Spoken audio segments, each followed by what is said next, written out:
טוב, אני נמצא פה עם ענת אורות. אני מכיר את ענת כבר כמה שנים טובות. היא נשמה גדולה שמאוד אכפת לה מעם ישראל. ויש לה גם סיפור חיים מיוחד. היא גדלה בעצם במפלגת העבודה, בשלום עכשיו, עבדה עם ברק, עם מתן וילנאי. תסבירי לי איך עברת משלום עכשיו לבית היהודי. פגשתי את הציונות הדתית בזמן ההתנתקות. את לא דתייה, במקור. במקור אני לא דתייה. אוקיי. פגשתי את הציונות הדתית בזמן ההתנתקות.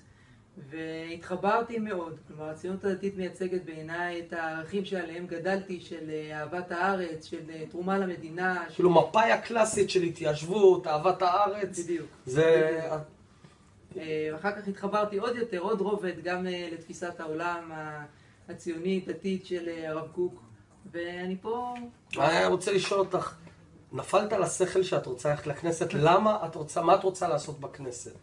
מה שבוער לי, ואני עושה אותו כבר 10 שנים, ב10 שנים האחרונות, זה תחום החינוך, חינוך ליהדות וציונות בתוך מערכת החינוך והחברה הישראלית. עשיתי את זה באיגוד המרכזים, עשיתי את זה, היום אני עושה את זה במכון מגלים בעיר דוד, לחבר את עם ישראל, ליהדות, לציונות, לירושלים, לתנ"ך.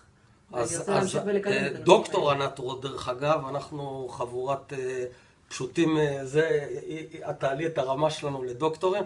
ענת אורות היא נשמה גדולה, היא אשת עשייה, היא באה לעבוד, אני שוב מהיכרות של כמה שנים, היא אשת עבודה רצינית מאוד, ואת החזון אנחנו בדיוק באותו חזון, שכל ילד פה ידע מי היה דוד המלך, מי היה משה רבנו, מי הייתה חנה סנש וברל כצנלסון ויוני נתניהו. אז אנחנו באותו חזון, אני מאוד רוצה לראות אותך לצידי. תודה רבה.